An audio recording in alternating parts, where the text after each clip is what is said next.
Okay, so good evening to all of you. So in this session we are going to talk about anticholinergic. So आप सभी को पता है हम लोग एएनएस ड्रग्स के बारे में पढ़ रहे हैं. एएनएस एक बड़ा टॉपिक है, सो बी पेशेंस. आपके पास हमेशा जो है पेशेंस होना ही चाहिए इस टॉपिक को पढ़ने के लिए. Don't be so much of impatience.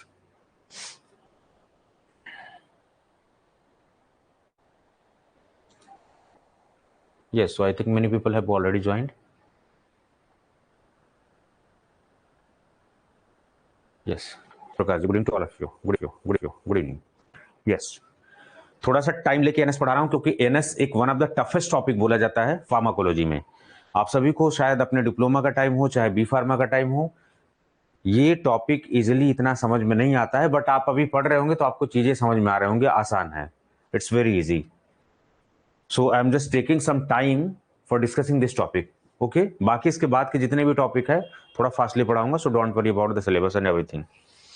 But yes, जितने भी लोग जुड़ रहे हैं नए, अगर आपको ऐप का सिस्टम नहीं पता है, contact to the tutor first. Don't be frustrated. Again and again I am saying, मैं ये कम्युनिकेशन पिछले 10 दिन 15 दिन से कर रहा हूं क्योंकि मैं फेस कर रहा हूं, फेसिंग द इशू. बहुत सारे बच्चे हैं जो नहीं समझ पा रहे हैं आपको कैसे यूज करना है. So it's better to contact the tutor ताकि प्रोसेस आप समझ पाए. ठीक है, चलिए जी, प्रणाम. ठीक है, थोड़ा जरा रिवाइज कर लेते हैं क्या क्या हम लोग पढ़ चुके हैं. ये सब तो पढ़ेंगे ही, अभी तक क्या क्या हम लोग पढ़ चुके हैं वो जरा देख लेते हैं. ठीक है, एएनएस. तो एएनएस में हमने सबसे पहले जो क्लास में सेशन पढ़ा था वो हमने पढ़ा था बेसिक्स. ठीक, बेस हमेशा बहुत जरूरी है. अगर आपका बेस क्लियर नहीं होगा तो आगे की चीजें आपके लिए आसान नहीं होने वाली. So base is going to be very important.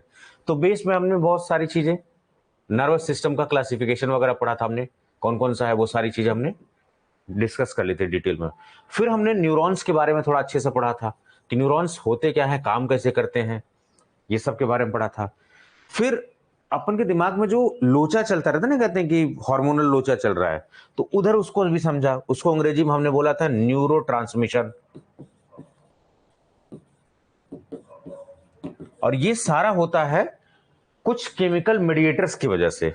कुछ न्यूरॉन्स होते हैं इन्वॉल्व और कुछ केमिकल मेडिएटर्स होते हैं. अभी थोड़ा सा बेस आपको बता रहा हूं कि हम लोग क्या क्या पढ़ चुके हैं, अभी तक हमारा सफर कहां तक तय हो चुका है एनएस के टॉपिक में. केमिकल्स होते उनको बोलते हैं जनरली न्यूरोट्रांसमीटर्स, यानी ऐसे केमिकल्स जो न्यूरो ट्रांसमिशन में, यानी कि डेटा का आदान प्रदान कर रहे हैं, शेयर कर रहे हैं. अगर इधर खोपड़ी में कोई इंफॉर्मेशन है तो वो इधर तक या बॉडी के किसी ऑर्गन तक कैसे पहुंच रही है, या बॉडी के किसी पार्ट से कोई इंफॉर्मेशन इधर खोपड़ी तक कैसे पहुंच रही है, वो पूरा प्रोसेस हमने समझा था, neurotransmission. Then after that we have discussed about the cholinergic agonist. Cholinergic agonist, उससे पहले हमने डिस्कस किया था रिसेप्टर्स, कोलिनर्जिक रिसेप्टर्स के बारे में,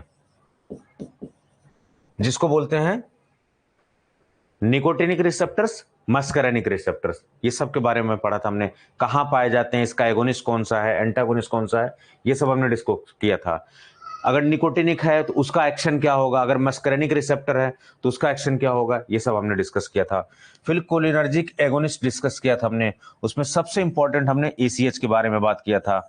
फिर ये एसिटाइलकोलिन सिंथेसिस कैसे होता है, ये सब हमने, एवरीथिंग वी हैव डिस्कस्ड. फिर उसके बाद कार्बोकोल हमने पढ़ा, बिथाइनिकोल पढ़ा. इसका मतलब जो हम अगर एनएस बेस्ड ड्रग्स की बात हम करें तो इसी में आपके कोलिनर्जिक भी होते हैं और इसी में आपके एड्रिनर्जिक भी होते हैं. ठीक, तो ये वाला पार्ट अभी हम लोग पढ़ रहे हैं, ये ऑनगोइंग है, अभी ये नहीं आया हुआ है. इसके बाद ये अभी इसका नंबर आना है, ये वाला पार्ट हम पढ़ रहे हैं. तो कोलिनर्जिक ड्रग्स में दो तरीके की कैटेगरी के ड्रग्स होती हैं, क्योंकि बहुत सारी ऐसी बीमारियां होती हैं. अब ध्यान से समझिए, कुछ केमिकल मेडिएटर्स जैसे जान लेते हैं हम लोग. केमिकल मेडिएटर्स, अभी केवल एक आइडिया दे रहा हूं कि स्केच तैयार कर रहा हूं आपके लिए, मैं ऑलरेडी पढ़ा चुका हूं. ठीक, उसमें आपको डोपामिन देखने को मिलेगा, सेरोटोनिन देखने को मिलेगा, गामा अमीनो ब्यूटारिक एसिड देखने को मिलेगा, हिस्टामिन देखने को मिलेगा. ये कुछ इंपॉर्टेंट केमिकल मेडिएटर्स हैं. एसिटाइलकोलिन आपको देखने को मिलेगा. ठीक है, ये कुछ आपके केमिकल मेडिएटर्स हैं जो आपके इधर पे सिग्नल ट्रांसमिशन वगैरह में हेल्प करते हैं। तो उनमें आप जब देखोगे, जब हम कोलिनर्जिक ड्रग्स पढ़ेंगे, जिसको कोलिनोमाइमेटिक्स बोला गया, जिसको पैरासिम्पैथोमाइमेटिक्स बोला गया, माइमेटिक्स है, लिटिक्स नहीं, कोलिनोमाइमेटिक्स या फिर पैरासिम्पैथोमाइमेटिक्स, तो उसमें 2 ड्रग्स थी। तो ये यूज कहां करते हैं? तो सबसे पहले अगर यूज समझना है तो हमें यह समझना पड़ेगा कि ये एसीएच का रोल क्या है, क्योंकि अब ज्यादातर देखोगे कोलिनर्जिक सिस्टम में एसिटाइल कोलिन का बहुत बड़ा रोल है, इंपॉर्टेंट है, राइट। जरा देख लूं, कुछ लोग हैंड रेज कर रहे हैं ताकि मैं उनका नाम ले लूं, इसीलिए परेशान रहते हैं वो। नहीं, ये डेली क्लास रूटीन नहीं है, आज हम लेट है, 8 बजे से कायदे से क्लास स्टार्ट होनी चाहिए, समटाइम्स वी आर लेट।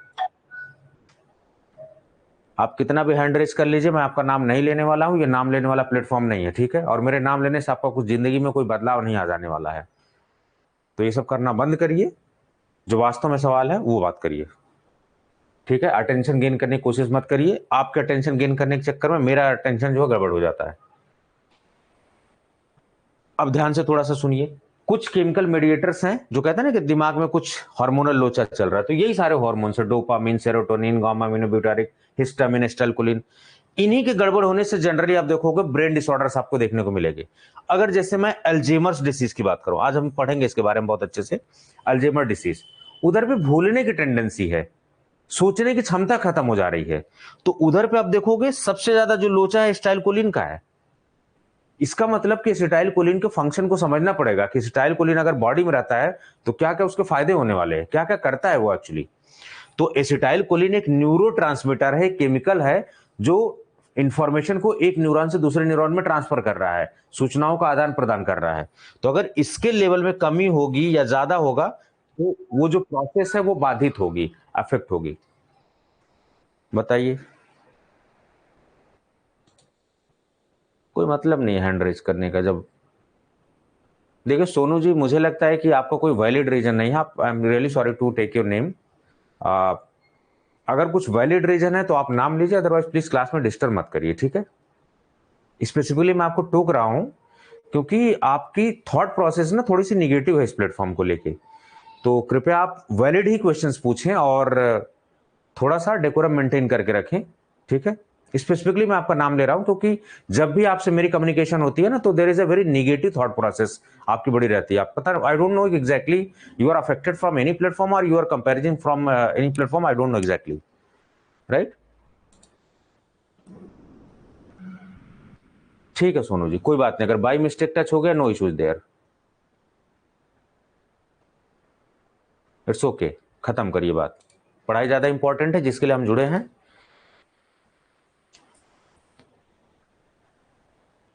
ठीक है, थोड़ा सा समझने करिए कोशिश, अभी समझाना बहुत जरूरी है, अगर नहीं समझ में आएगा फिर पढ़ने का मतलब कोई नहीं है। तो इधर पे जो ये स्टाइल कोलिन है ना, आप देखोगे जैसे अल्जाइमर्स डिसीज है, तो अल्जाइमर डिसीज में कोलिनर्जिक जो न्यूरॉन्स होते हैं उनका लेवल कम हो जाता है, तो उधर पे क्या स्टाइल कोलिन का लेवल जो है गड़बड़ है मामला। इसका मतलब कि अगर उस बीमारी से हमें राहत पहुंचाना है तो एसिटाइल कोलिन के लेवल को मेंटेन करके रखना पड़ेगा। तो आप सभी को याद हो, एक मैंने यूट्यूब पर भी वीडियो डाली है, इससे पहले एक अप्रोच भी बताई थी मैंने आपको कि कोलोजी पढ़ना कैसे है। तो हमें सबसे पहले प्रॉब्लम को पकड़ना है कोलोजी में, अगर इस प्रॉब्लम को हम पकड़ लेते हैं तो उसका सोल्यूशन हम ढूंढते हैं। सो कोलोजी में आप देखोगे प्रॉब्लम्स का सोल्यूशन ये है, जैसे एंटी कोलिनर्जिक ड्रग्स या फिर एंटी मलेरियल ड्रग्स, तो मलेरिया प्रॉब्लम है, उससे रिलेटेड ड्रग्स हम ढूंढ रहे हैं। ये सारी बातें थोड़ी बहुत आइडिया आपको लग गया होगा। अब चलिए जरा और बात करते हैं थोड़ा सा, अब ध्यान से सुनिए, अब मेन मुद्दे पे बात करते हैं। मुद्दा ये है साहब कि हम लोग क्या पढ़ रहे थे, कोलिनर्जिक ड्रग्स, यानी ऐसी दवाएं जो कोलिनर्जिक न्यूरॉन्स पे काम कर रही हैं, कोलिनर्जिक रिसेप्टर पे काम कर रही हैं। बोले तो 2 रिसेप्टर्स, मस्करेनिक रिसेप्टर और दूसरा वाला निकोटिनिक रिसेप्टर्स। तो यानी कि ऐसी बीमारियां जिनमें एसिटाइल कोलिन का लेवल जो है अफेक्ट हो रहा है, या तो बढ़ जा रहा है या फिर घट जा रहा है, दोनों बातें होती हैं। या तो एसिटाइल कोलिन बढ़ जाएगा तो आपका प्रॉब्लम कॉज करेगा, या फिर घट जाएगा तो कॉज करेगा। ये थोड़ा सा आप देखिए, दोनों प्रॉब्लमेटिक है। तो इसका एक एग्जांपल मैंने आपको बताया, अल्जाइमर्स डिसीज। अल्जीमर्स डिसीज में क्या हो रहा है कि कोलिनर्जिक जो न्यूरॉन्स है वो भी डिक्रीज हो रहे हैं और जो एसिटाइलकोलिन का लेवल है वो भी सिग्निफिकेंटली डिक्रीज हो रहा है। तो अगर इससे निजात पाना है, इसके लक्षण से निजात पाना है, इसको ट्रीट करना है, तो हमें हर वो उपाय अपनाने पड़ेंगे जिससे एसिटाइलकोलिन का लेवल बढ़े। तो अभी ये जो कोलिनर्जिक ड्रग्स होती है ना, दो तरीके से एसिटाइलकोलिन के लेवल को इंप्रूव करती हैं। पहला तरीका ये है, इसको बोलते हैं एगोनिस्ट, कोलिनर्जिक एगोनिस्ट। दूसरा तरीका है एंटी कोलिनस्ट्रेजेज, एंटी कोलिनस्ट्रेजेज।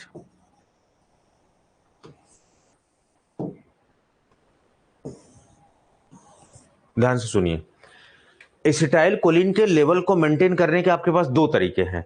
या तो एसिटाइलकोलिन से मिलते जुलते इसके भाई जो एनालॉगस कंपाउंड हैं, जैसे कार्बैकॉल, बिथाइनिकॉल, पिलोकार्पिन, ये सब इससे मिलते जुलते हैं।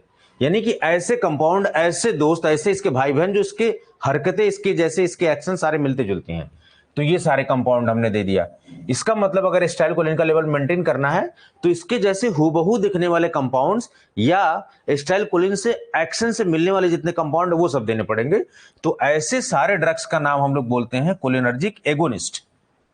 बात समझ भाई? एगोनिस्ट क्यों बोला जा रहा है? क्योंकि हमेशा दवा को रिसेप्टर पे बाइंड करना होता है। ध्यान से समझिए, किसी भी चीज का एक्शन कैसे आता है, ध्यान से ये भी थोड़ा समझ लीजिए। जैसे मान लीजिए ये रिसेप्टर है, इधर पे क्या है, लिगेंड मॉलिक्यूल बाइंड होता है। कैसे? अगर मान लीजिए ये लिगेंड मॉलिक्यूल है, ध्यान से रुकिए एक मिनट जरा। हाँ, कुछ इस तरीके से मान लीजिए रिसेप्टर है। थोड़ा बेसिक क्लियर करना जरूरी है। और आपका मॉलिक्यूल क्या है, इस तरीके का कुछ मॉलिक्यूल है।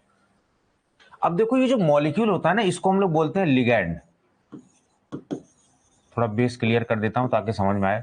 लिगैंड आपका ड्रग भी हो सकता है, न्यूरोट्रांसमीटर भी हो सकता है, हार्मोन भी हो सकता है, कुछ भी हो सकता है जो रिसेप्टर से बाइंड करेगा।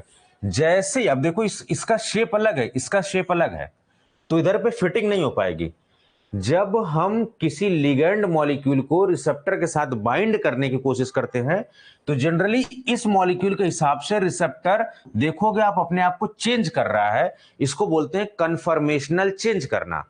तो जैसे कोई लिगेंड मॉलिक्यूल रिसेप्टर के साथ बाइंड करेगा उसको बोलते हैं लॉक एंड की मैकेनिज्म, लॉक एंड की। ठीक है, अभी जैसे एग्जांपल बता रहा हूं आपको।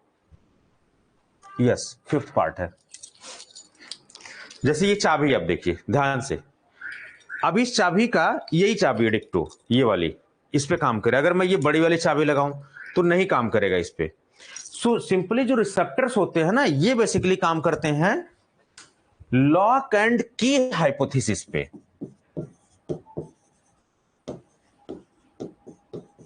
बहुत इंपॉर्टेंट बात है, पहले छोटी छोटी बातें सीख लीजिए, फिर बड़ी बड़ी बातें हम लोग सीखते हैं। अभी बहुत कुछ सीखने वाले हैं आज। तो जब भी ये लिगेंड मॉलिक्यूल, अब ये लिगेंड मॉलिक्यूल न्यूरोट्रांसमीटर भी हो सकता है, एसिटाइलकोलिन भी हो सकता है, हार्मोन भी कोई हो सकता है, ड्रग भी कोई हो सकती है। तो जब ये बाइंड करने की कोशिश इधर पे करेगा, अगर शेप सही नहीं है तो ये क्या करेगा, कन्फर्मेशनल चेंज करेगा, अपने आप को एडजस्ट करेगा रिसेप्टर। किसके हिसाब से? इसके हिसाब से। फिर यहां पर देखोगे बाइंडिंग होगी इस तरीके से, और जैसे बाइंडिंग होती है तब जाके किसी भी चीज का असर आता है। तो यानी कि अगर हम किसी दवा को डिस्कवर करना चाह रहे हैं तो उसका रिसेप्टर ढूंढना एक बहुत महत्वपूर्ण स्टेप है। जैसे मान लीजिए पैरासीटामोल है, अभी पैरासीटामोल को कैसे पता कि अपन का बुखारी बॉडी को उतारना है, ये कैसे पता लगेगा? क्योंकि वो अपने रिसेप्टर में जाके बाइंड कर रही है, बाकी कुछ नहीं कर रही है, वो केवल जाके बुखार उतारने का काम कर रही है। इट मीन्स कि something it is binding with their with his और हर रिसेप्टर उधर पे। चलिए, उसी तरीके से एसिटाइलकोलिन भी क्या है, लिगेंड मॉलिक्यूल है। तो वो क्या करेगा, अपने पर्टिकुलर रिसेप्टर से बाइंड करेगा। कौन से? मस्करेनिक रिसेप्टर्स, निकोटिनिक रिसेप्टर्स, इन्हीं रिसेप्टर से बाइंड करेगा, राइट। तो अब ये जो एगोनिस्ट होते हैं ना, जब कोई भी लिगेंड मॉलिक्यूल या ड्रग मॉलिक्यूल अपने रिसेप्टर से बाइंड करे तो ऐसी प्रोसेस को बोलते हैं अफिनिटी। ये वर्ड ध्यान से सुनिए। अफिनिटी का मतलब कितना लगाव है उसको, और लगाव होने के बाद अगर स्टिमुलेटरी एक्शन हो पॉजिटिव एक्शन हो, इंप्रूव करने का एक्शन हो, तब उस कंपाउंड को बोलते हैं एगोनिस्ट। इसका मतलब साहब कि अगर हम कोलिनर्जिक रिसेप्टर से बाइंड करवा रहे हैं तो जो स्टाइल कोलिन का एक्शन था सेम हूबहू एक्शन दिखने वाला है किसका? कोलिनर्जिक एगोनिस्ट का, राइट। एंटागोनिस्ट क्या करते हैं? बाइंड तो करेंगे लेकिन ये एक्शन क्या करेंगे? डिक्रीज करने लगेंगे, कंट्राडिक्ट करने लगेंगे, इनहिबिट करने लगेंगे, तब उसको बोलते हैं एंटागोनिस्ट। तो एगोनिस्ट एंटागोनिस्ट का चक्कर थोड़ा सा क्लियर हो गया। चलिए, तो दो कैटेगरी है। अगर हमें एसिटाइल कोलिन के लेवल को मेंटेन करना है तो हम एसिटाइल कोलिन से दिखने वाले कंपाउंड्स, उसके भाई बहन या उसके दोस्त, ठीक है, तो उसको बोलेंगे कोलिनर्जिक एगोनिस्ट। एक कैटेगरी जिसके बारे में हम लोग अब तक पढ़ चुके हैं, ठीक। कहां से पिछला सेशन सारा मिलेगा वो भी गाइड कर देता, क्योंकि बहुत सारे लोग आज नए हैं तो ये थोड़ा सा देखना पड़ेगा। आप जब ऐप के स्टोर ऑप्शन में जाओगे तो उधर पे परचेज सेक्शन दिखेगा, परचेज सेक्शन में आपको कोर्स दिखेगा, उस कोर्स में ओवरव्यू, कंटेंट, लाइव क्लासेस ऐसे करके ऑप्शन दिखेंगे। तो जैसे अभी ये जो क्लास हो रही है ये सीधे जाएगी लाइव क्लासेस टाइप में, लेकिन इधर पे थोड़ा सीरियल का इशू है तो यू मे बी कंफ्यूज्ड। तो आपका समय हर मिनट हर सेकंड को बचाने के लिए मैंने कोशिश किया क्या कि इधर कंटेंट में लाके मैं इस लेक्चर को कोलोजी के फोल्डर में, एनएस वाले फोल्डर में ऐड कर दूंगा। तो अभी पिछला सेशन कहां मिलेगा आपको?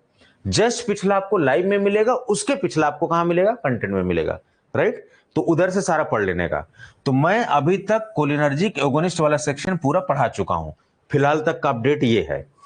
अब देखिए दूसरा तरीका क्या है कि ये एसिटाइल कोलिन को मेंटेन किया जाए, उसको बोलते हैं एंटी कोलिनस्ट्रेजेज। एंटी कोलिनस्ट्रेजेज ये क्या है साहब?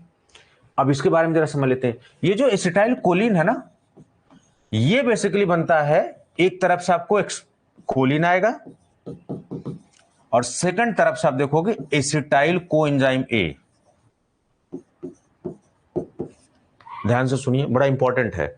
आज का लेक्चर अगर आपको समझना है तो ये समझना पड़ेगा process, otherwise you will not be able to understand. Choline fatty acid ester choline है, इधर एसिटाइल कोएंजाइम ए। तो एसिटाइल कोएंजाइम ए कहां से आ रहा है? क्रेब साइकिल से आ रहा है। और कहां से आ रहा है? फैटी एसिड मेटाबॉलिज्म में सिंथेसिस से आ रहा है, इधर से ही आ रहा है।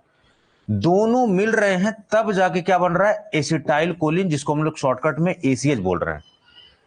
लेकिन साहब इसका एक दुश्मन है, उसको बोलते हैं एसिटाइल कोलिनस्ट्रेजेज।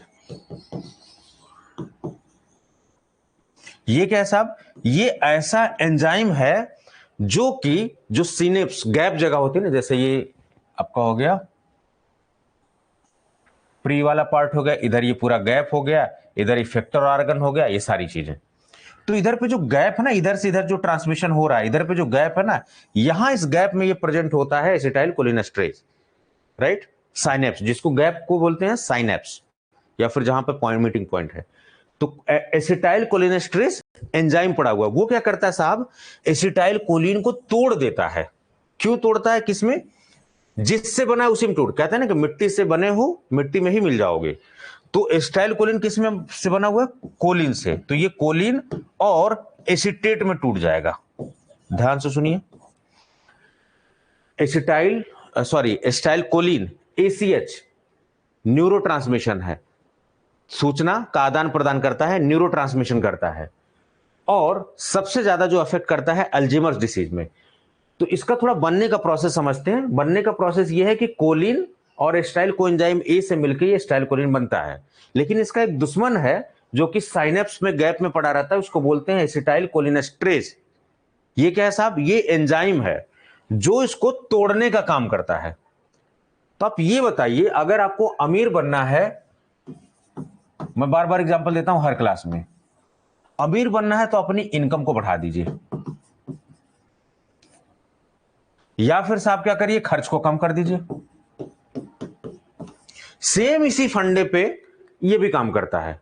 तो अमीर बनना बोले तो एसिटाइल कोलिन के लेवल को अगर मेंटेन करके रखना है, बढ़ा के रखना है, तो हम क्या करेंगे? सबसे पहले कमाने के रास्ते ढूंढेंगे, यानी कि ऐसे सारे रास्ते जिससे एसिटाइल कोलिन बढ़ रहा है। तो ऐसे सारे ड्रग्स को बोलते हैं कोलिनर्जिक ड्रग्स, ये जो कि हम लोग पढ़ चुके हैं, जैसे कार्बाकॉल, पिलोकार्पिन, ये सब हम लोग, मिथाइनिकॉल, ये सब हम लोग पढ़ चुके हैं। दूसरा रास्ता क्या है साहब कि ये जो स्टाइल कोलिन है ना, इसके लेवल को तोड़ने से बचाया जाए। अगर ये टूटेगा कम, यानी पैसा कम खर्च करोगे आप, तो भी आप दौलतमंद होगे। लेकिन बेटर ऑप्शन क्या है कि पैसा कमाया जाए। कितने दिन तक आप बचा के रखोगे, कभी ना कभी तो खत्म होगा ही। तो बेटर ऑप्शन क्या है, तो एसिटाइल कोलिन को तोड़ने से बचाया जाए साहब। एसिटाइल कोलिनेस्टरेज इसको तोड़ रहा है, इसको तोड़ने से बचाओगे तो ऑटोमेटिकली इसका लेवल मेंटेन होगा। तो जो तोड़ने से बचाने के लिए कोई ड्रग देनी पड़ेगी, कोई कंपाउंड देने पड़ेंगे, उसको बोलते हैं एंटी कोलिनेस्टरेजेस। क्योंकि कोलिनेस्टरेज क्या कर रहा है, तोड़ रहा है। तो एंटी कोलिनेस्टरेज क्या करेगा, तोड़ने से बचाएगा, इसके एक्शन को ब्लॉक करेगा। तो इससे क्या होगा, एसिटाइल कोलिन का लेवल मेंटेन होगा, और जिस बीमारी में प्रॉब्लम हो रही है एसिटाइल कोलिन की वजह से, वो सारी प्रॉब्लम दूर हो जाएगी हमारी। तो दो रास्ते हैं प्रॉब्लम को ठीक करने के, या तो हम कोलिनर्जिक ड्रग्स दे दें, या फिर एसिटाइल कोलिनेस्टरेज इनहिबिटर्स दे दें, जिनको बोलते हैं एंटी कोलिनेस्टरेज। तो ये वाला हम पार्ट पढ़ चुके हैं, ये वाला हम पार्ट पढ़ने वाले हैं, राइट। एंटी कोलिनेस्टरेज, यहां तक बात समझ में आई, लॉजिक क्लियर है, गॉट द पॉइंट। इतना मुझे समझाने में लग गया कि अभी तक मैं क्या पढ़ा चुका हूं और मैं पढ़ाना क्या चाहता हूं। अब आते हैं मेन मुद्दे पे। चलिए, तो हम लोग क्या आज पढ़ने वाले हैं, एंटी कोलिनेस्टरेजेस, राइट। तो एंटी कोलिनेस्टरेजेस क्या करेंगे, एसिटाइल कोलिन को तोड़ने से बचाएंगे, यानी कि कोलिनेस्टरेज, जो एसिटाइल कोलिनेस्टरेज एंजाइम है, उसके एक्शन को ब्लॉक करेंगे। तो एसिटाइल कोलिन का लेवल नॉर्मल मेंटेन रहेगा, राइट। चलिए, ये वाली बात हो गई। अब जरा समझते हैं, यानी कि ये किसके किसके कैटेगरी के अंदर आ रहा है, कोलिनर्जिक ड्रग्स के अंदर ही आ रहा है। कोलिनर्जिक ड्रग्स के दो पार्ट हैं, एक तो कोलिनर्जिक एगोनिस्ट जो बढ़ा रहे हैं डायरेक्ट एसिटाइल कोलिन के लेवल को, एक वो जो एसिटाइल कोलिन के लेवल को तोड़ने से बचा रहे हैं। लेकिन एक चीज और ध्यान दीजिएगा, ये अब तोड़ने से बचा तो रहे हैं, बिल्कुल सही बात है, इधर पे देखिए ये वाली बात, तोड़ने से आप बचा रहे हैं, बिल्कुल अच्छी बात है। लेकिन अगर नहीं भी टूटेगा ना ये, तो फिर ये कोलिन कैसे, देखो ये कोलिन यहां रिलीज हो रहा है, अगर ये तोड़ रहा है तो यहां पर कोलिन रिलीज हो रहा है, फिर ये कोलिन रिसाइकल हो रहा है। इसका मतलब बॉडी में लगातार अगर एसिटाइल कोलिन बनना है तो इसका टूटना जरूरी है। लेकिन कहते हैं ना कि नेचर में अति का ठीक होना जरूरी नहीं है, अति नहीं होनी चाहिए। एसिटाइल कोलिनेस्टरेज का जरूरी है प्रेजेंस, क्योंकि टूटे ये मॉलिक्यूल, अगर ये टूटेगा नहीं तो ये कोलिन मॉलिक्यूल इधर से फिर से नहीं आएगा। तो ये प्रोसेस, यानी एसिटाइल कोलिन बनता रहेगा, न्यूरोट्रांसमिशन की प्रोसेस होती रहेगी, तो आपकी डेली की दिनचर्या, आपका सिस्टम पूरा काम करता रहेगा। तो टूटना जरूरी है, लेकिन एक लिमिट में। अब जरा ये भी समझ लेते हैं, ये देखिए एंटीकोलिनेस्टरेजेस। तो एंटीकोलिनेस्टरेजेस क्या, बेसिकली ऐसे ड्रग्स हैं जो एसिटाइल कोलिनेस्टरेज एंजाइम है उसके एक्शन को ब्लॉक करती हैं और एसिटाइल कोलिन के लेवल को मेंटेन करने का काम करती है। बड़ा सिंपल भाषा में, बिल्कुल सिंपल भाषा में, इससे ज्यादा कोई कंफ्यूजन नहीं होना चाहिए, राइट। तो जरा ये समझ लेते हैं कि सर ये तोड़ता कैसे है। तो ये स्ट्रक्चर जरा देखिए, ये स्ट्रक्चर जो मैंने बनाया है एसिटाइल कोलिन, जहां कहीं पर भी नोट्स में ACH आए, that is simply means acetyl choline, CH3COO CH2CH2 N positive charge है यहां पर, और 3 और ग्रुप्स लगे हुए हैं, तो ये बोला जाएगा क्वाटर्नरी कंपाउंड्स। ये क्वाटर्नरी नाइट्रोजन है, टर्सरी नहीं है ये, क्वाटर्नरी नाइट्रोजन। तो एसिटाइल कोलिन बेसिकली क्या है, क्वाटर्नरी नाइट्रोजन बेस्ड कंपाउंड्स है ये, ठीक। तो इधर पे जो C और O वाला ये जो बॉन्ड है ना, इधर पे ये वाला सिंगल बॉन्ड, यही बॉन्ड बेसिकली ब्रेक करता है कौन, एसिटाइल कोलिनेस्टरेज। समझ में आई बात, एंजाइम्स जो कि गैप में उधर पड़ा हुआ है। इसका मतलब इस बॉन्ड को टूटने से बचाना है। इसका दूसरा मतलब हुआ साहब कि जो ये एसिटाइल कोलिनेस्टरेज एंजाइम है, इसके काम को ब्लॉक करना पड़ेगा, नहीं तो साहब ये बहुत ज्यादा क्या करेगा, लेवल को डिक्रीज कर देगा।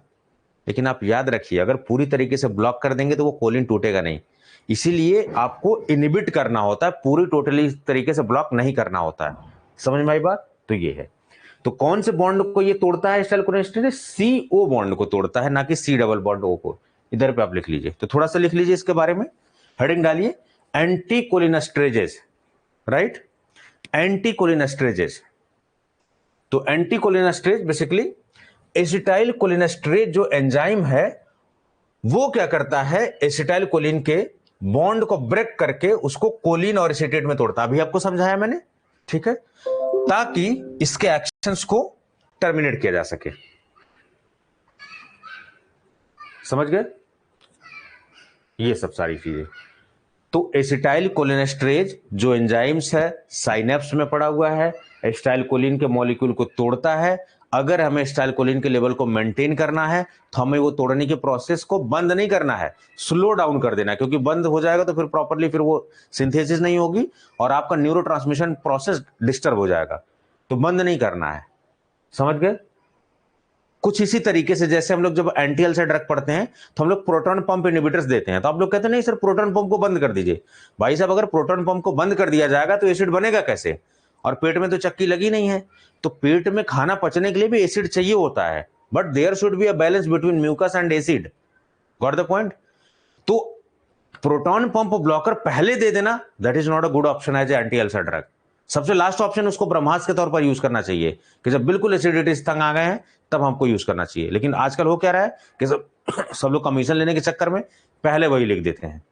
आप कॉमन सेंस से सोचिए ना कि प्रोटॉन पंप को अगर ब्लॉक कर देंगे तो फिर कैसे हाइड्रोजन मॉलिक्यूल आएगा नहीं, एसिड होगा नहीं, पेट में खाना कैसे पचेगा, फिर वो अपच होने लगेगा, इनडाइजेशन होने लगेगा, कॉन्स्टिपेशन होने लगेगा, ये सब सारी चीजें आने लगेगी।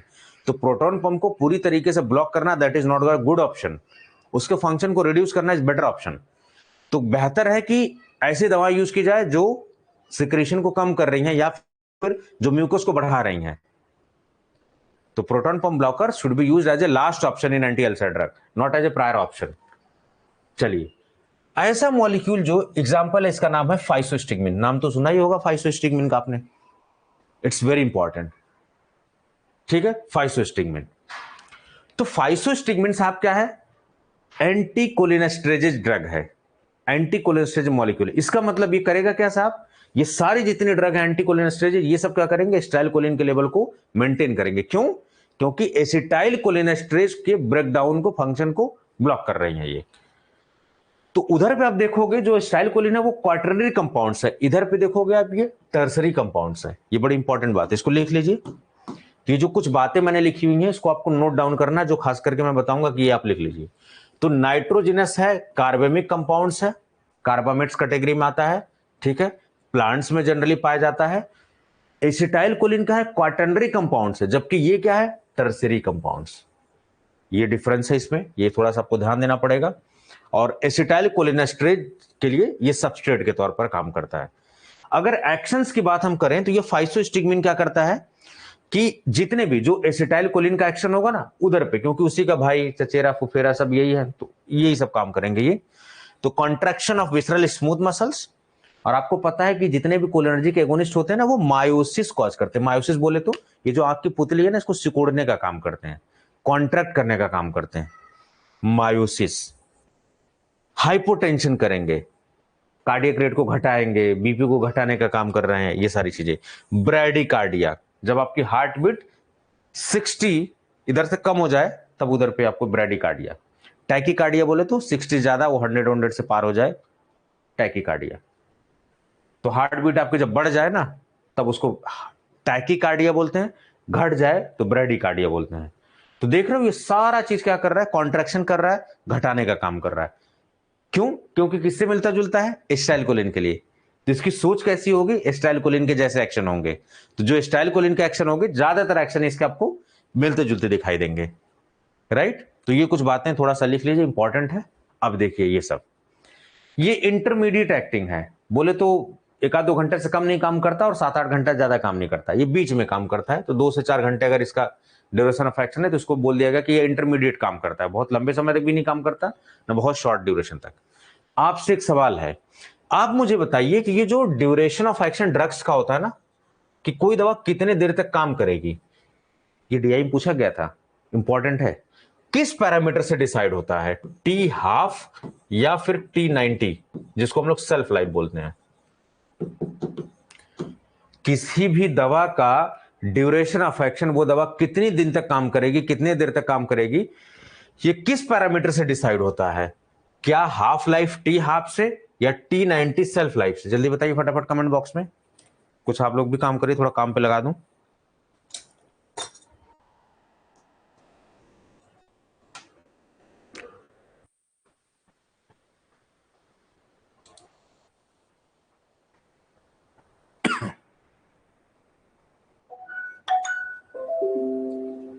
हाँ दीपक जी बताइए। Yes, the correct option is T half, half life. ठीक है, हाफ लाइफ। T90 क्या है? Self life. बोले तो 10% दवा डिग्रेड हो गई, 90% रिमेनिंग है। तो अगर पूछा जाए कि एक्सपायरी डेट किसकी डिसाइड होती है कैसे दवाओं की, वो डिसाइड होती है T90, that is self life. इस बात को लिख लीजिए, नोट डाउन करके लिख लीजिए। मैंने आपको नोट कैसे बनाना सिखाया, इस तरीके से नोट आप ऐसे बनाइए, बड़ी सी सारी बड़ी बड़ी बातें इधर लिखिए, इधर छोटा सा छोटे सा पॉइंट बना के ऐसे लिख लीजिए, छोटी छोटी पर मोटी बातें। तो इधर पे जो छोटी छोटी पर मोटी बातें हैं ना, ये आपका स्कोर इंप्रूव करती हैं। तो मेन नोट्स तो आप इस वाले एरिया में बनाओ, लेकिन इधर पे क्या है, छोटी छोटी बातें लिख लिया करो ऐसे। तो T half that is half life, वो समय जब दवा अपने इनिशियल अमाउंट का आधा रह जाए, that is called as half life. That half life decides duration of action of a drug, while as the T90 or self life, that is 10% drug has been degraded and 90% remaining is the symbolic parameter for the estimation of expiry date.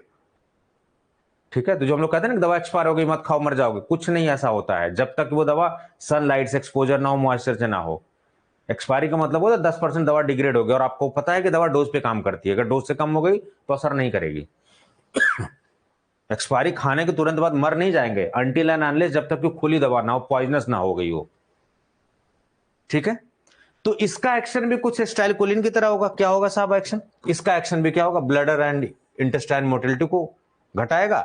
Meiosis, स्टाइलकोलिन भी meiosis कर रहा था, ये भी meiosis करेगा। Intraocular pressure घटाने का काम वो भी कर रहा था, ये भी इंट्राओकुलर प्रेशर। अभी इंट्राओकुलर प्रेशर क्या है आप सोचो, आंखों में भी प्रेशर होता है, हमारी जिंदगी में तो वैसे ही भसड़ मची हुई प्रेशर है, उधर आंखों में भी बड़ी प्रेशर होता है, उसको बोलते हैं इंट्राओकुलर प्रेशर। इसके पहले मैंने ग्लूकोमा पढ़ाया हुआ था, तो जो लोग नए हैं उनको शायद उतना ना समझ में आए, लेकिन जो पुराने उनको सब बात समझ में आ रही होगी क्योंकि वो पढ़ रहे हैं लगातार। तो ग्लूकोमा को ट्रीट किया जाता है, लेकिन पिलोकॉर्पिन सबसे ज्यादा इफेक्टिव होता है। इट मींस कि फाइसोस्टिग्मीन को हम लोग एज ए मायोटिक एजेंट भी यूज कर सकते हैं, ग्लूकोमा में भी यूज कर सकते हैं, लेकिन ग्लूकोमा में जो बेस्ट ऑप्शन आपको देखने को मिलेगा वो पिलोकॉर्पिन का देखने को मिलेगा। राइट, ये सब सारी चीजें। और सबसे बड़ी बात है, नोट करके लिखिए, नोट करके लिखिए, नोट करके लिखिए, ये बड़ा सवाल इंपॉर्टेंट है, यही सवाल पूछा जाएगा आपसे। तो ये जो मैं बोलता हूं ना कि इंपॉर्टेंट है ये इस एग्जाम के लिए, इस एग्जाम के लिए, वही बातें आपको नोट डाउन कर लेनी है बस। तो ये किसके ट्रीटमेंट में यूज होता है? Anti cholinergic drugs. अभी इसके बाद जब हम पढ़ेंगे ना एंटी कोलिनर्जिक ड्रग्स, एट्रोपिन, अभी तो हम कोलिनर्जिक पढ़ रहे हैं, इसके बाद पढ़ेंगे एंटी कोलिनर्जिक। उसका बेस्ट एग्जांपल कौन सा है? स्कोपोलामिन। कौन सा एग्जांपल है? एट्रोपिन। ये सब। तो अगर एट्रोपिन की पॉइजनिंग हो गई है, ओवरडोजिंग हो गई है, तो बचाना उससे किसका है? तो एंटीडोट कौन सा यूज करेंगे? ये फाइसोस्टिग्मिन। ठीक, लेकिन देखिए ऑप्शन क्या खेलता है, आपको फाइसोस्टिग्मिन ना देके दे देगा एंटीकोलिनेस्टेरेजेस। तो आपको पता होना चाहिए कि एंटीकोलिनेस्टेरेजेस का एग्जांपल फाइसोस्टिग्मिन होता है। तो आजकल सवाल इस तरीके से पूछा जा रहा है, सीधे ना पूछ के ऐसे कान ना पकड़ के ऐसे पकड़ रहा है, तो शब्दों के साथ थोड़ा जज्बात खेल दिया जाएगा आपके साथ, तो वो थोड़ा ध्यान देना पड़ेगा आपको। राइट, चलिए तो लिख लीजिए note, फाइसोस्टिग्मिन is used in the treatment, bracket में लिखिए एंटीडोट, कभी कभी एंटीडोट के नाम से पूछ देता है।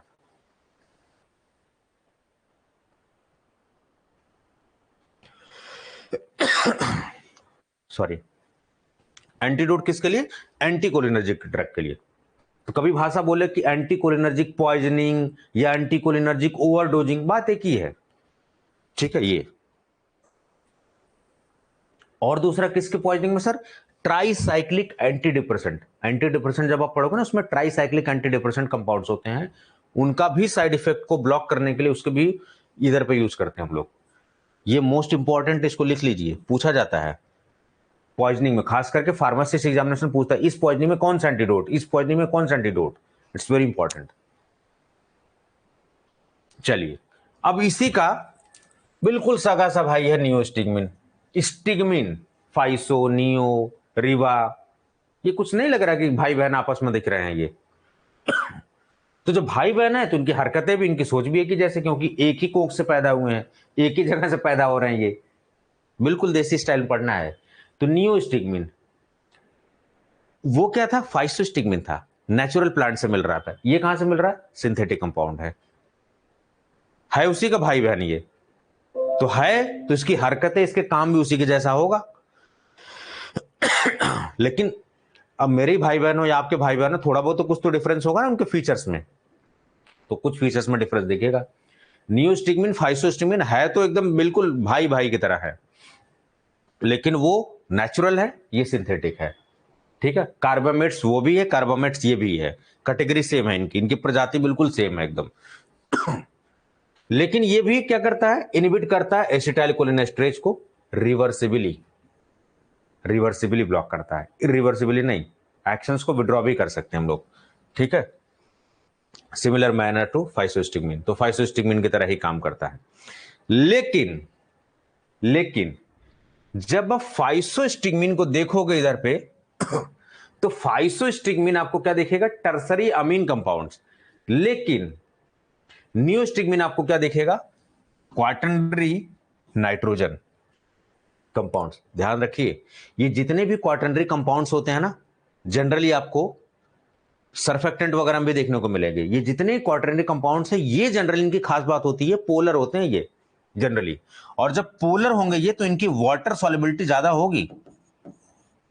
तो इसका दूसरा मतलब क्या हुआ कि लिपिड सॉल्युबिलिटी इनकी कम हो जाएगी। तो ये बात भी नोट करके लिख लीजिए, generally quaternary compounds are polar in nature, that is having more aqua solubility and less lipophilic, क्या you can say less lipidic solubility बोल सकते हैं आप।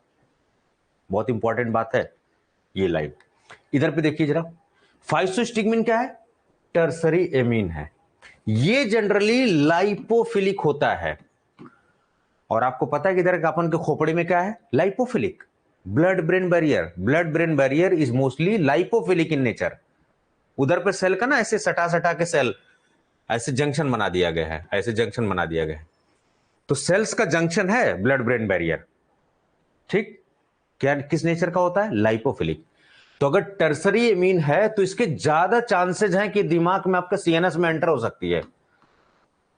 तो सीएनएस में एंट्री किस कंपाउंड की ज्यादा होगी, फाइसोस्टिग्मिन की।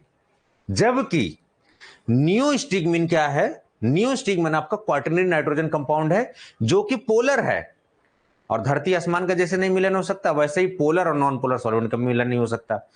तो ये क्या जनरली पोलर होगा, और अपने खोपड़ी में क्या चल रहा है, इधर पे क्या लोचा चल रहा है, लाइपोफिलिक है। इसका मतलब इसका सीएनएस पेनिट्रेशन बहुत कम होगा, निग्लिजिबल, एकदम ना के बराबर। समझ गए? कभी पूछ दे कि which easily crosses blood brain barrier, which of the drugs crosses blood brain barrier, option में नियोस्टिग्मिन फाइसोस्टिग्मिन दे दे, फाइसोस्टिग्मिन, जस्ट बिकॉज ऑफ ये। तो लिख लीजिए, नोट करके लिखिए, नोट करके क्वेश्चन के फॉर्म में, विच ड्रग जनरली क्रॉसेज या which drug easily crosses blood brain barrier. Option A लिखिए, ऑप्शन बी लिखिए, सी डी जो भी भरना भर लीजिए। ठीक है, ऑप्शन ए में लिखिए फाइसोस्टिग्मिन और उसको टिक कर दीजिए। फाइसोस्टिग्मिन इजिली ब्लड ब्रेन बैरियर को क्रॉस कर सकती है, इजिली सीएनएस में पेनिट्रेट कर सकती है, just because of its chemical nature, that is tertiary amine. ठीक है, और ये लाइपोफिलिक होती है, ये बात लिख लीजिए। नियोस्टिग्मिन के सामने लिखिए नियोस्टिग्मिन, बट इधर जो नियोस्टिग्मिन आपने लिखा है, it is less penetrable in CNS just because it is having quaternary nitrogen। Quaternary nitrogen कैसा होगा, क्वाटर्नरी नाइट्रोजन सर इस तरह, ये नाइट्रोजन पे चार्ज और ये इस तरीके का क्वाटर्नरी नाइट्रोजन इस तरीके से दिखता है आपको, राइट? समझ में आई बात? और ये इजिली क्या करेगा, सीएनएस में एंट्री इसको दाखिल नहीं मिलेगी। तो इस तरीके की बारीक बारीक चीजें ना डीआई में, जीपैट में, जो अच्छे लेवल के एग्जाम है जिनमें कॉन्सेप्ट है, स्टेटमेंट बेस्ड आ जाते हैं कि physostigmine is hydrophilic in comparison to neostigmine, absolutely not. तो इधर पे जो आज की छोटी छोटी मेहनत होती है ना, उधर पे हम सवाल लगा पाते हैं, लेकिन हमें कंपेयर करके पढ़ना होता है, बारीकी से पढ़ना होता है, अदरवाइज हम गड़बड़ झाला कर देंगे लास्ट में। ठीक है, तो आज की छोटी छोटी जो मेहनत है ना, वो लास्ट मोमेंट पे बड़ी मदद आपको करती है। इसी तरीके से आप नोट बनाते रहिए आराम से। ये कुछ बातें हैं जो आप लिख लीजिए इसके बारे में, नियोस्टिग्मिन के बारे में, बड़ी इंपॉर्टेंट बातें हैं। ये बिल्कुल बातें नहीं, बिल्कुल सवाल है ये, ठीक है। तो ब्लैडर और जीआईटी सिस्टम को स्टिमुलेट करने का काम करता है। ट्यूबोकुरेरिन को ब्लॉक करता है एंटीडोट यूज। कभी पूछ दिया जाए which one of the following is use for the antidote for tubocurarine, तो ये एंटीडोट लिख लीजिए। Neostigmine is used as antidote for tubocurarine, ठीक है।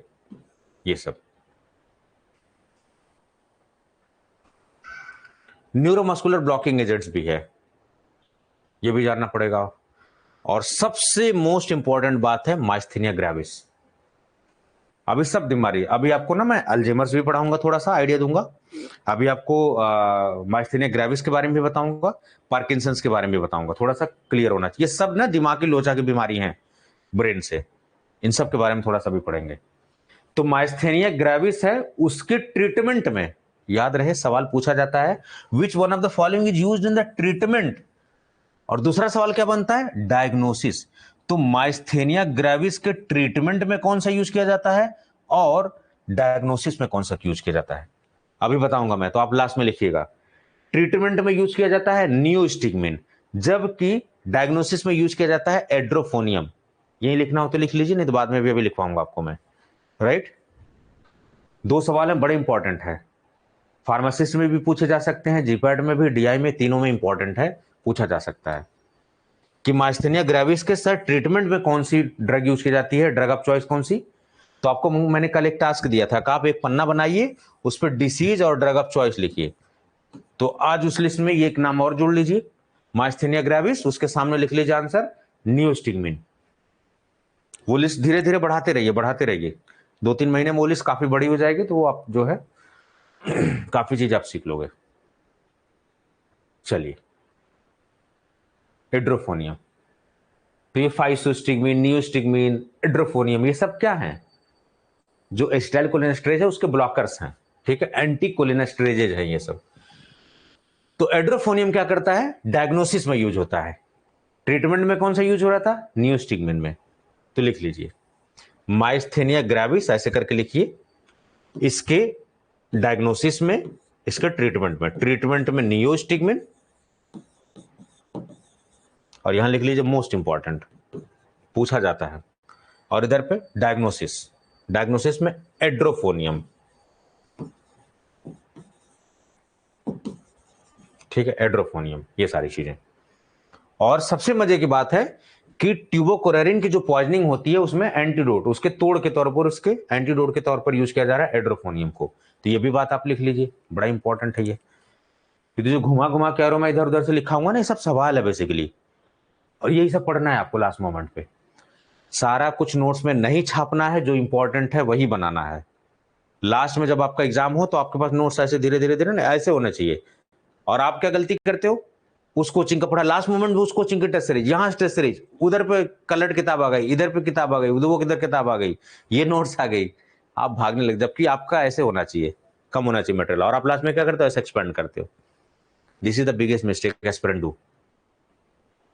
और जो भरोसा रखते हैं अपने मेंटर पे, वो सेलेक्ट हो जाते हैं कम पढ़ के, और आप इस कोचिंग उस कोचिंग इस कोचिंग केवल तुलना ही करते रह जाते हो, सर वो तो ये पढ़ा रहे हैं, सर आप ये कर रहे हैं, सर वो कर रहे हो, खत्म काम उसी में। तो एड्रोफोनियम का जो आईवी इंजेक्शन है मसल स्ट्रेंथ को बढ़ाता है। क्यों, क्योंकि माइस्थेनिया ग्रेविस में ना जो स्केलेटल मसल्स होती हैं, जो हड्डियों से जकड़ के सटी हुई मसल्स होती हैं, हड्डियों को जो पकड़े होती है, जैसे ये अपना का रिप्स, तो रिप्स के बीच में कुछ मसल्स होती हैं, रिप्स को चिपका के रखती हैं। जैसे ये हड्डी है, हड्डी के ऊपर जो मसल्स चिपका के रखी हुई है, स्केलेटल मसल्स। तो इधर पे जैसे ज्वाइंट है, ये घुटना हो गया, तो इधर पे जो मसल्स है ना, दोनों को कॉन्ट्रैक्ट, यानी बोन्स मसल्स को कॉन्ट्रैक्ट करके रख रहे हैं, ये सारी हेल्प कौन कर रहा है, ये। तो माइस्थेनिया ग्रेविस में क्या होता है ना, कि वो जो अकड़ सी हो जाती है बिल्कुल, नस वगैरह सारी चीजें, मसल्स वगैरह एकदम अकड़न सी हो जाती है, आदमी मुड़ नहीं पाता है, बोल नहीं पाता है, बिल्कुल अकड़न हो गई उसको, ऐसे पता लगा ऐसे ऐसे चल रहा है एकदम सीधे, कोई बॉडी मूवमेंट ही नहीं है, इधर माइस्थेनिया ग्रेविस में देखने को मिलेगा। चलिए, now it's the time to understand these things. Neeraj Kumar का सजेशन है सर एमसीक्यूज भी करवा दीजिए, ठीक है। चलिए,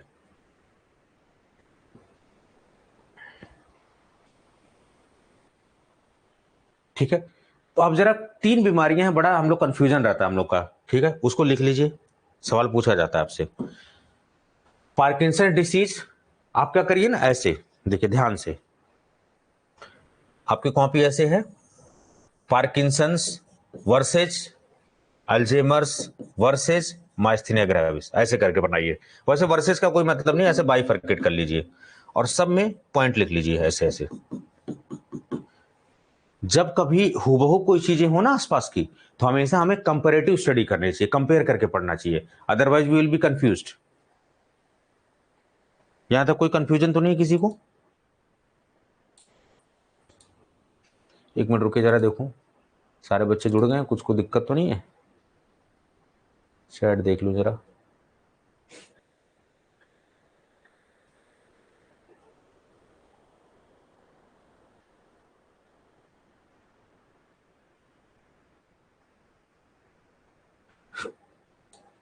यस, कोशिश तो पूरा करता हूं कि कोई मिसअंडरस्टैंडिंग ना हो, आपकी प्रॉब्लम्स रिजॉल्व हो जल्दी जल्दी फटाफट, बट कभी कभी आपकी तरफ से कॉपरेशन मिलना बड़ा मुश्किल हो जाता है। हमारी युवा जनरेशन ना, बुरा मत मानिएगा, बड़ी इंपेशेंस है, उसके पीछे बहुत बड़ा फैक्टर रील्स। रील्स 10 सेकंड का रील भी अब युवा नहीं झेल पा रहे हैं। This is the biggest problem, this is called as attention deficit. हमारी युवा जनरेशन, ये बहुत बड़ा डेंजरस कारण बनेगा। हर चीज में हमारा अटेंशन ही नहीं कहीं। अब पढ़ाई किसको पसंद लगती है? ठीक, चलिए पार्किंसंस डिसीज ये जरा जानते हैं। पार्किंसंस और अल्जाइमर्स दोनों को साथ देखते हैं जरा ध्यान से। चलिए लिख लिया आपने, वो हेडिंग डाल ली, पहले समझ लीजिए फिर छापिएगा।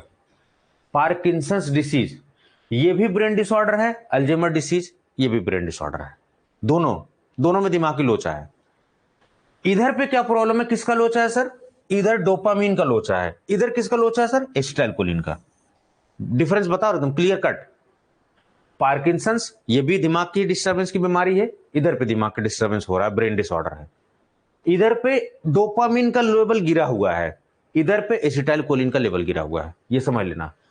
तो कभी पूछा जाता है कि which neurotransmitter is mainly responsible for the Parkinson disease, so answer will be dopamine, खुशी खुशी वाला हार्मोन जो हमें बड़ा मस्त फील कराता है, बड़ा मजा आ गया जी। तो जो मजा आने वाला हार्मोन है दैट इज डोपामीन, ठीक है। ये सारी चीज, प्रॉब्लम क्या होती है सर पार्किंसन डिसीज में, कि हम बैलेंस नहीं बना पाते हैं, ये सब अनकंट्रोलेबल मोमेंट्स होती हैं। आपके आंखें अजीब तरीके से फड़फड़ाने लगेंगे, हाथ अलग कब कपाने लगेंगे, ऐसे कहते हैं ना, भांजे को मत मारो बहने को मत मारो, नहीं तो हाथ कब कपाएगा ऐसे। तो वो मारने से नहीं हो रहा, एक्चुअली उनको प्रॉब्लम है पार्किंसंस की। तो जब हाथ कप कपाने लगे बहुत ज्यादा, या फिर आपको चलने फिरने में बैलेंस बनाने में लुढ़क रहे हो आप, बाइडेन साहब का देख रहे होगे आप, मुझे नहीं पता कि उनको क्या प्रॉब्लम है, बट जिस तरीके से लुढ़कते हैं ना, देखते हैं उनका वीडियो, स्लीपी जॉय करके उनका मजाक उड़ता है, ठीक। तो पार्किंसन डिसीज भी एक बीमारी ही है, किसकी? दिमाग की। अल्जाइमर डिसीज भी बीमारी है दिमाग की। इधर पे किसका हार्मोनल लोचा है? डोपामीन पे। इधर पे किसका हार्मोनल लोचा है सर? एसिटाइलकोलिन। लोचा बोले तो कम हो गया है, तो ठीक कैसे करना पड़ेगा? ऐसा कुछ करना पड़ेगा कि डोपामीन का लेवल, यानी हर वो चीज करनी पड़ेगी जिससे इंसान को खुशी मिले, ताकि डोपामीन का लेवल बढ़े। हर वो चीज करनी पड़ेगी जिससे एसिटाइलकोलिन, और एसिटाइलकोलिन के लेवल को अगर बढ़ाना है, इंप्रूव करना है, तो एंटी कोलिनेस्टरेजेज एक टेक्निक है। इसीलिए आप देखोगे अल्जाइमर्स डिसीज में ड्रग कौन सी यूज होती हैं? एंटी कोलिनेस्टरेजेज, जो अभी जस्ट हमने पढ़ा है। समझ में आई बात? लॉजिक समझ में आ रहा है? अभी और रुको जरा। तो इधर पे क्या प्रॉब्लम है? डोपामिन, खुशी खुशी वाला हार्मोन, उसका लोचा इधर खराब हो रहा है, बैलेंस बनाने में दिक्कत हो रही है, हाथ कम कपा रहा है। ये सब किसका हो गया? पार्किंसंस, ठीक। चलो ये पार्किंसंस क्लियर हो गया। अल्जाइमर्स डिसीज, अल्जाइमर्स में याद ही नहीं रहता है, भूलने की बीमारी, कुछ भी हुआ भूल गए, बिल्कुल राउडी राठौर की तरह बैक में जा रहे हैं एकदम। अल्जाइमर डिसीज, तो अल्जाइमर्स डिसीज को ही बोलते हैं डिमेंशिया बेस्ड डिसीज। डिमेंशिया का मतलब होता है अंग्रेजी में भूलने की बीमारी, डिमेंशिया, जहां पर आप मेंशन नहीं कर पा रहे हो, ऐसे ऐसे कुछ, हालांकि ये लॉजिक नहीं है, लेकिन आपको थोड़ा सा याद रखने के लिए समझना पड़ेगा, ठीक है। डिमेंशिया, डिमेंशिया यानी भूलने की बीमारी, भूलने की टेंडेंसी किसमें देखने को मिल रही है? अल्जीमर्स। क्यों भूल क्यों रहा है? क्योंकि अंदर जो स्टाइल कोलिन का लेवल है ना, जो कोलिनर्जिक न्यूरॉन्स है, उधर पे लोचा चल रहा है, तो स्टाइल कोलिन का लेवल डगमगा गया है। क्यों? क्योंकि कोलिनर्जिक न्यूरॉन्स का लेवल डगमगा गया है। समझ में आई बात? इधर पे दूसरा जो सबसे बड़ा प्रॉब्लम देखने को मिलता है, एक प्रोटीन होता है बीटा एमिलॉइड प्रोटीन। ध्यान से सुनिए, पूछ देता है सवाल कि बीटा एमिलॉइड प्रोटीन का संबंध किससे है? पार्किंसन से, अल्जीमर से? अल्जीमर से है। तो अल्जीमर्स डिसीज में बीटा एमिलॉइड प्रोटीन के थक्के बन जाते हैं, उसको अंग्रेजी में बोलते हैं प्लेक्स। लिख लीजिए, अल्जीमर्स डिसीज में बीटा एमिलॉइड प्रोटीन के थक्के बन जाते हैं, जिसको प्लेक्स बोलते हैं। बात समझ में आई? इधर पे ये भी ब्रेन को अफेक्ट कर रहा है, ये भी ब्रेन को अफेक्ट कर रहा है, लेकिन ये चलने फिरने में दिक्कत कर रहा है। ये क्या कर रहा है? आपके सोचने की क्षमता, आपके याद रखने की क्षमता गड़बड़ कर रहा है। तो which one of the below mentioned disease या which disease is associated with critical thinking and memory? Alzheimer disease. आपकी सोचने समझने की क्षमता ही खत्म हो गई। तो देख लो कहीं ऐसा तो नहीं है आपके साथ।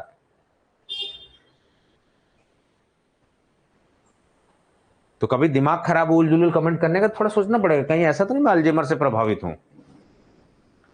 Alzheimer's disease, dementia, beta amyloid protein, acetyl choline का लेवल कम हो जाना, कोलिनर्जिक न्यूरॉन्स का लेवल कम हो जाना। पूछ देगा कि in case of Alzheimer disease there is a increase in acetyl choline level, there is a increase in cholinergic neurons? Absolutely not, there is a significantly decrease. समझ में आई बात? ये चलिए, तो अगर आपको इसके बारे में थोड़ा पढ़ना है तो आपको लेना पड़ेगा उच्च स्तरीय नॉलेज। रोड छाप किताब पढ़ना बंद कर दीजिए, नहीं तो रोड छाप ही नॉलेज मिलेगा आपको। Either if you are a diploma student और बी फार्मा स्टूडेंट और एम फार्मा और PhD student, use the standard sources only. चलिए, तो जरा पार्किंसंस के बारे में पढ़ लेते हैं। तो पार्किंसंस की वैसे बहुत सारी साइट हैं, लेकिन आप देखेंगे मैं ज्यादातर एनआईए या फिर national institute of ageing, NIH, जो यूके की हेल्थ एजेंसी वगैरह है, उस सबके साइट में फॉलो करते रहता हूँ। सीडीएसयू की साइट फॉलो कर दिया, ठीक है।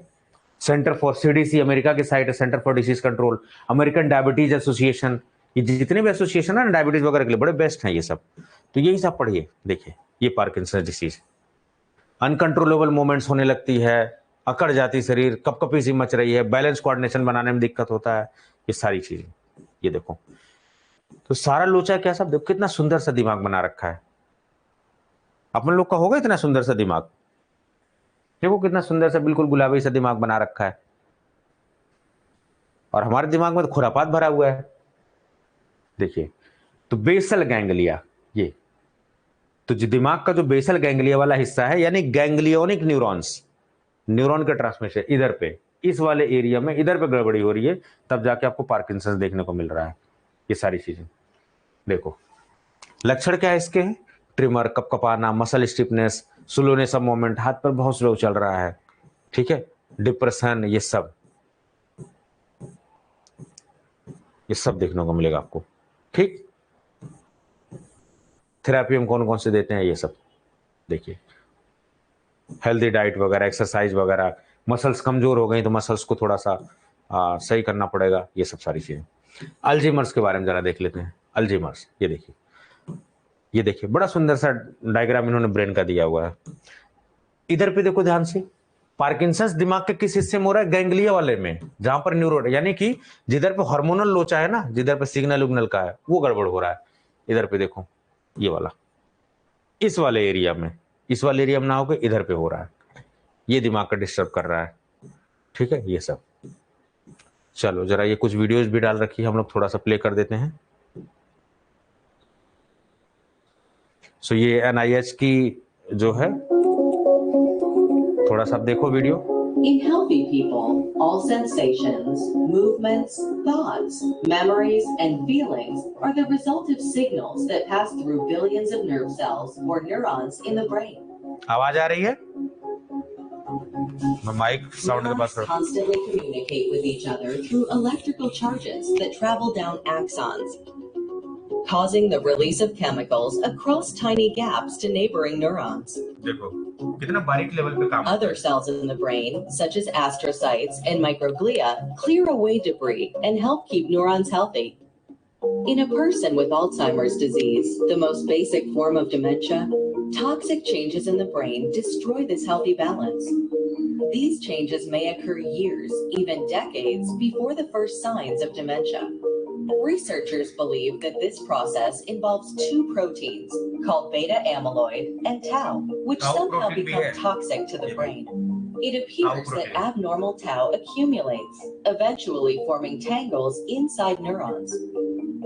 And beta amyloid clumps into plaques, which slowly build up between neurons. देखो प्लेक बन रहा है ना, थक्का बन रहा है। As the level of amyloid reaches a tipping point, there is a rapid spread of tau throughout the brain. ये देखो थक्के बन But रहा है। tau and beta amyloid may not be the only factors involved in Alzheimer's. Other changes that affect the brain may also play a role over time. The vascular system may fail to deliver sufficient blood and nutrients to the brain. The brain may lack the glucose needed to power its activity. Chronic inflammation sets in as microglial cells fail to clear away debris, and astrocytes react to distressed microglia. Eventually, neurons lose their ability to communicate. Microglia cells क्या कर रहे हैं? जितना भी दिमाग में कचरा है ना पूरा उसको बाहर कर रहे हैं। As neurons die, the brain shrinks, beginning in the hippocampus, a part of the brain important to learning and memory. People may begin to experience memory loss, impaired decision-making, and language problems. As more neurons die throughout the brain, a person with Alzheimer's gradually loses the ability to think, remember, make decisions, and function independently. एक minute रुकिए, कहाँ चला? अगर आप पढ़ाते हो ना तो टेक्नोलॉजी अडॉप्ट करनी पड़ेगी, पूरा देश आपका है। ठीक, तो आपने देखा, थोड़ा मैं एक बार और वीडियो चला देता हूँ, क्या पता शायद कुछ पार्ट छूट गया है। I think something is missing. Achieving a deeper understanding of the molecular and cellular mechanisms and how they may interact is vital to the development of effective therapies. Much progress has been made in identifying various underlying factors. Advances in brain imaging allow us to see the course of plaques and tangles in the living brain. Blood and fluid biomarkers are providing insights about when the disease starts and how it progresses. More is also known about the genetic underpinnings of the disease and how they can affect particular biological pathways.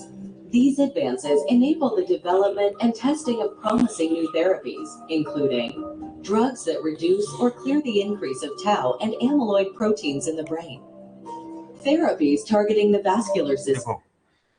मैंने क्या आपको सिखाया था कि मैंने आपको क्या सिखाया था? आपको ये सिखाया था कि प्रॉब्लम पकड़ना है। तो एमोलॉइड, देखो एक चीज और हमें एक्स्ट्रा पता लगे कि ताऊ प्रोटीन भी है इसमें। तो प्रॉब्लम है एमोलॉइड और ताऊ प्रोटीन का डिपोजिशन, तो इधर पे कम करना पड़ेगा। ठीक है, ये सारी चीजें। चलिए, तो मेरे ख्याल से मैंने आपको थोड़ा एक इनसाइट दे दिया अच्छे से। अभी अल्जीमर भूलने का नहीं, समझ गए? बीटा एमोलॉइड, ताऊ प्रोटीन्स, ये सब, एसिटाइलकोलिन का मैटर गड़बड़ होना, ये सब। चलिए, अब एक और डिसीज जरा पढ़ लेते हैं। पार्किंसंस हमने पढ़ लिया, अल्जीमर्स पढ़ लिया। Now coming on myasthenia gravis. Myasthenia gravis, इसके बारे में थोड़ा सा पढ़ लेते हैं। मजा आ रहा है पढ़ने में? ठीक है, don't focus on number of hours, focus on the things you have learn today. आज जो आपका कल नॉलेज था, आज आपका नॉलेज का इंप्रूव हुआ क्या? अगर 1% भी इंप्रूव हुआ, आज का मिशन सक्सेसफुल।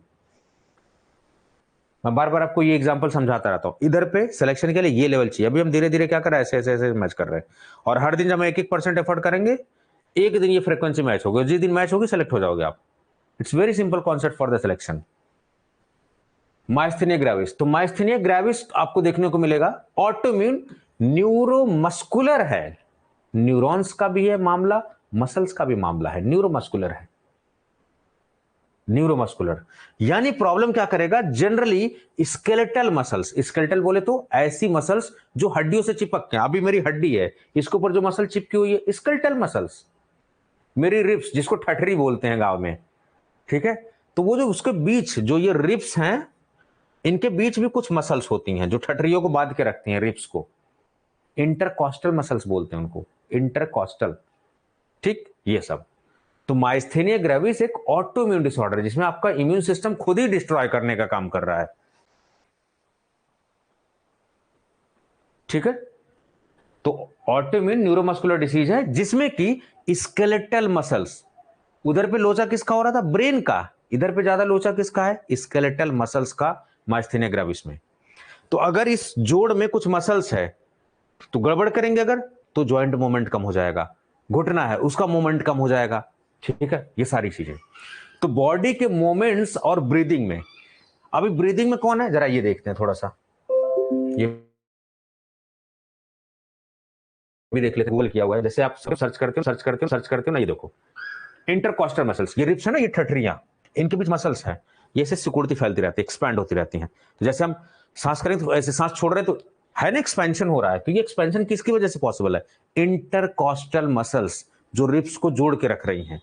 तो अगर इनके बीच मूवमेंट ना हो, सोचो माइस्थेनिया ग्रेविस हो जाएगा ना, तो आपको सांस लेने में दिक्कत होने लगेगी, क्योंकि जो मसल्स है वो ब्लॉक होने लगेगी, स्टिफ हो जाएगी बिल्कुल, आपको सांस लेने में भी दिक्कत होने लगेगी माइस्थेनिया ग्रेविस में। जहां जहां पर हड्डियों के साथ मसल जुड़ी हुई है वहां वहां आपको दिक्कत आना स्टार्ट हो जाएगा अगर आपको माइस्थेनिया ग्रेविस होता है तो। ये सब, तो बॉडी का मूवमेंट और ब्रीदिंग फिनोमेना सब डिस्टर्ब हो जाएगी माइस्थेनिया ग्रेविस की वजह से आपकी, ठीक है। तो अब जरा अपने कंपटीशन के पॉइंट की से, ये तो नॉलेज वाली बात है, एज ए फार्मासिस्ट हैं तो हमारा काम है सोसाइटी को जागरूक करना, हमारा काम है लोगों को अवेयर करना, और प्राइमरी फंक्शन है डिसीज करना, ट्रीट करना, वो तो डॉक्टर्स कर रहे हैं, वो कर ही रहे हैं, डिसीज का आइडेंटिफिकेशन। तो माइस्थेनिया ग्रेविस में अगर हम डायग्नोसिस करेंगे, पता लगाएंगे, तो पता लगाने के लिए हमें यूज किया जाता है उसमें एड्रोफोनियम। देखो डी के बाद क्या आता है, ई, तो रट्टा मत मारो, डायग्नोसिस एड्रोफोनियम, डी के बाद क्या आता है, ई, तो डायग्नोसिस एड्रोफोनियम। तो ऑप्शन देखना आप कि ई वाला कोई ऑप्शन दिख रहा है, एड्रोफोनियम ऑप्शन होगा। और एड्रोफोनियम क्या है, कोलिनर्जिक एगोनिस्ट, एगोनिस्ट है नहीं, एंटी कोलिनेस्टरेजेज है, ठीक, अभी जस्ट पढ़ा है। ट्रीटमेंट में कौन सा यूज करेंगे, नियोस्टिगमिन। तो माइस्थेनिया ग्रेविस के डायग्नोसिस में डी के बाद ई आता है तो आंसर होगा एड्रोफोनियम। ऐसे शॉर्टकट छोटे छोटे ट्रिक से याद रखिए, ट्रीटमेंट में नियोस्टिगमिन, ट्रीटमेंट नियोस्टिगमिन। समझ में आई बात? तो मेरे ख्याल से काफी पढ़ा दिया है ये सारी चीजें। अल्जीमर्स डिसीज आप देखो, अल्जीमर्स डिसीज में तो मैंने कुछ सवाल आपसे पूछा गया है कि अल्जीमर्स डिसीज में कौन सी दवा यूज की जाएंगी, कॉमन सेंस, तो स्टाइलकोलिन का लेवल डिस्टर्ब हो रहा था, तो कौन सी दवा, एंटी कोलिनेस्टरेजेज यूज किए जाएंगे। बीटा एमिलॉयड प्रोटीन का लेवल और ताउ प्रोटीन का लेवल उधर पर डिपोजिशन हो रहा है, तो ऐसी दवाएं जो इनके लेवल को कम कर रही है वो यूज होंगी। तो और देखो अपनी दवाएं कौन सी देखेंगे, डोनेपेजिल, गैलेंटामाइन, रिवास्टिगमिन, ये किसके लिए यूज कर रहे हैं, अल्जीमर्स डिसीज के लिए, ठीक है। इकोथायोफेटिक कंपाउंड होता है एंटीकोलिनेस्टरेजेज में ही, उसका यूज होता है ओपन एंगल ग्लूकोमा में। ये सब बातें छोटे छोटे क्वेश्चन से लिख लो आप इसको। In the treatment of open angle glaucoma, echothiophate और अल्जीमर्स में कौन कौन सी एंटीकोलिनेस्टरेजेज भी यूज हो रहे हैं, और अदर कैटेगरी ड्रग जो बीटा एमिलॉयड और टाउ प्रोटीन को डिक्रीज कर रहे हैं, वो हम सारी चीजें यूज कर रहे हैं, ठीक। बाकी एएनएस का बेसिक्स वगैरह हमने पढ़ लिया था, ठीक। बाकी आप सभी से रिक्वेस्ट है कि आप अपने दोस्तों मित्रों को जरूर इस क्लास के बारे में बताएं, इस प्लेटफॉर्म के बारे में बताएं कि दर पे एक ऐसा मेंटर है जो बहुत कम प्राइस में बहुत जबरदस्त पढ़ाता है, जिसको फार्मेसी का भी एक्सपीरियंस है, जीएस का भी एक्सपीरियंस है, वो मैं अपने बारे में बहुत बार बता चुका हूं, no need to again repeat again and again. तो आप सभी से रिक्वेस्ट है अपने दोस्तों के साथ, सबके साथ शेयर करिए, ठीक। फार्मा पाथफाइंडर्स एप्लीकेशन के बारे में बताइए जरा, राइट। थोड़ा थोड़ा याद दिलाना पड़ता है आपको, नहीं भूल जाते हो आप।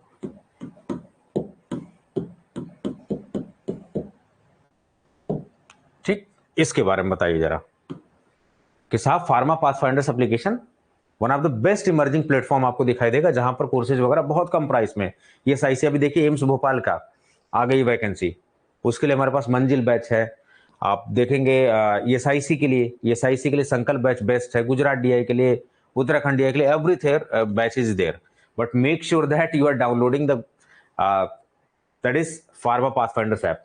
बहुत सारे लोग नकल कर रहे हैं क्योंकि ये प्लेटफॉर्म तेजी से बढ़ रहा है, तो लोगों को थोड़ा सा sorry to use this language, but चमूने से काट रहे हैं उन्हें, ठीक है।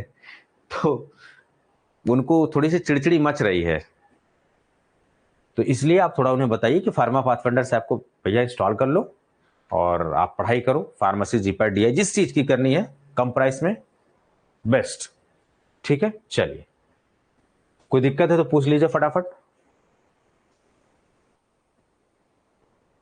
Is there any questions? कोई डाउट है पूछ लीजिए। आप सभी को पता है लाइव क्लास कराने का मकसद यही है कि आपके डाउट को क्लियर किया जाए। कुछ डाउट है तो प्लीज पूछ लीजिए।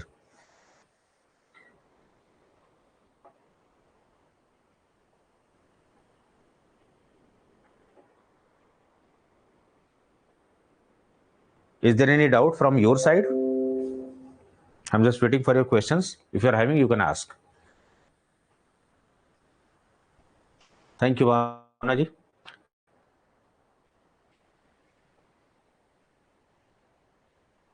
Yes. सोचिए, सोचने की, समझने की क्षमता अगर डिक्रीज कर दे रही है तो फिर definitely it is going to be danger disease. No, 1 hour is not sufficient. Manoj ji, ठीक है, आप मनोज जी ने आज ज्वाइन किया है गुजरात डीआई बैच को। It is not sufficient. Manoj ji, आप मेरे से कनेक्ट करिएगा, ठीक है।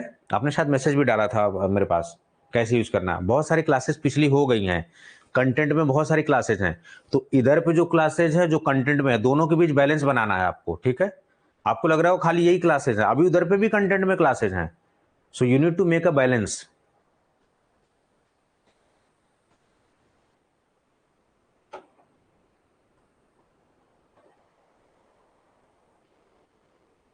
कर सकते हैं, यूज कर सकते हैं,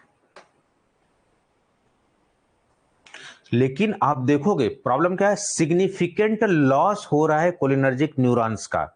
प्रियंका जी का सवाल है क्या हम कोलिनर्जिक एगोनिस्ट कर सकते हैं, लेकिन न्यूरॉन्स का लॉस हो रहा है, इसका मतलब कि ब्रेक डाउन हो रहा है। तो जब कोई चीज ब्रेक डाउन हो रही है तो उसको तोड़ने से बचाना है, तो इसीलिए एगोनिस्ट भी काम करेगा, लेकिन एंटी कोलिनेस्टरेजेस ज्यादा बेटर ऑप्शन है, क्योंकि उधर टूट रहा है। मैंने क्या बताया, significant loss in cholinergic neurons Alzheimer disease में, तो तोड़ रहा है वो, उसको तोड़ने को रोकना है, तो वो ज्यादा बेटर ऑप्शन होगा। यस मनोज जी, मेरे से आप कनेक्ट करिएगा, मैं आपको प्रोसेस समझा दूंगा। यस, संडे को क्लासेस नहीं होती, जनरली मंडे टू सैटरडे ही क्लासेस होती हैं। हाँ, इनकेस कोई क्लास मिस हो गई, नहीं हो पाई, तो संडे को भी रख देते हैं ताकि आपका टाइमली सिलेबस खत्म कर दिया जाए।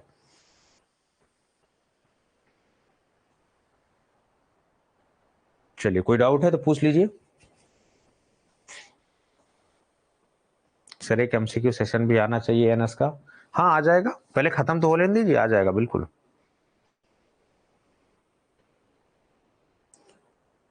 ठीक है, थैंक यू मनोज जी। चलिए, गुड मेंटर वही होता है जिसकी बात आपको समझ में आए, जिसके कंट्रीब्यूशन से आपका भला हो, आप अपने लाइफ में ग्रोथ करो।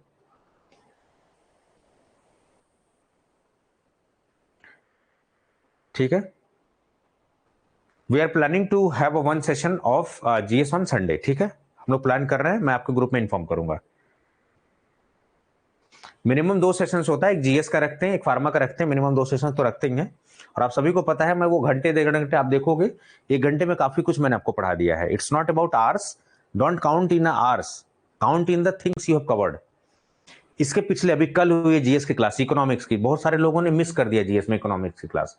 वो 1-1.5 घंटे की जो इकोनॉमिक्स की क्लास मैंने कल ली है ना शाम को, आप यकीन मानिए आप 10 घंटे में नहीं उतना पढ़ पाएंगे। ये तारीफ वाली बात नहीं है, जस्ट बिकॉज कि मेरा एक्सपीरियंस, जो मेंटर जितना एक्सपीरियंस होगा ना उतना प्रिसाइज पढ़ाएगा वो। तो it's not about hours, it's about things, how much things are being covered, right. और आप देखना, इसमें तारीफ वाली बात नहीं है, जब आप पढ़ोगे ना you will actually feel it कि जो बहुत पढ़ाया गया, बहुत प्रिसाइज पढ़ाया गया है, क्वेश्चंस लग रहे हैं इजीली, चीजें समझ में आ रही हैं। That is just because of the experience of mentor. ठीक है, सीएनएस, एएनएस के बाद सीएनएस। सो सीएनएस हम लोग बहुत जल्दी स्टार्ट करेंगे।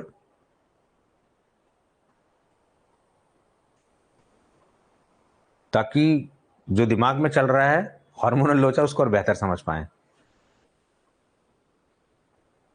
ओके, सो चलिए, मेरे ख्याल से I think there is no more question, so I am closing the session. अपना ध्यान रखिए, स्वस्थ रहिए, मस्त रहिए, नमस्कार।